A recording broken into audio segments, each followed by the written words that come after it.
Welcome back, everyone. We're here with Connie and Oreo with Service Dogs for America, talking about training and talking about focus, training focus. Right. You showed us an example. You have another one, but Oreo is just an incredible dog. Yeah. You actually told us in the break, he's ready. Yeah, he is. He's ready to graduate. He's ready to pick his person. But it's still good to take him out and get him experience and expose him to new things. And as you can see, he's watching me, and that's what we want a service dog to be doing. We want him to be focused on their people at all times. One thing that we do is mock panic attacks. So that prepares them for handling a panic attack in the real world with a real client. And I want him to be focused and knowing when I am in that state, even if there's distractions going on. And so I'm going to do a mock panic attack now, and I'll show you how Oreo reacts to that. Good boy. That's it. Good boy. That was incredible. Yeah. Like immediate. Yeah, right. So what I want him to do is pause up on me, lick my face, whatever I need to have happen to bring me back to the here and now, because that's what happens when somebody goes into a panic attack state. Good boy, Oreo. Good boy. I don't know if the camera can pick up his physiology, but you can Good see. boy. And tell me if you disagree with this, Lisa. It's almost like he's looking at you going, what do you need? What do you need? Yeah. There's I would some say that, serious too. eye contact between the two of them. Good and boy. It's like hugging you. Yeah. So this pressure here, he's leaning against me, as you can see. Good boy. So he's doing what he needs to do to bring me back to the here and now.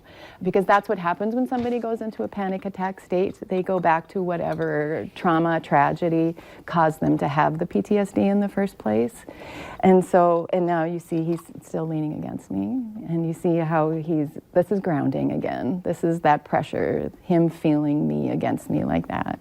And I don't know if you remember Ida, one of our, we have an employee that works for us who is also a client, and his dog Ida was here. And if you remember, Ida was pausing up on Jeremiah, our employee, when she was here too. So because I don't understand PTSD that well, how does that help bring a person out of it? So it's just that contact. It's just that sort of a distraction that brings you out of your mind, and causes you to focus on what's happening now. So fascinating. Yeah. And even I have had a cold like the past week and a half, and one day I was typing at the computer at work and I started coughing, and Oreo was next to me, and all of a sudden he was right up on my lap, thinking that I was in a sort of panic state. So how long did it take to get him to be trained to do that? Well, like I said, I've worked with him for such a long time now. But we do these mock panic attacks when they're starting out at a year or so. It doesn't take too long, really, for them to understand. Because you reward for that behavior, too.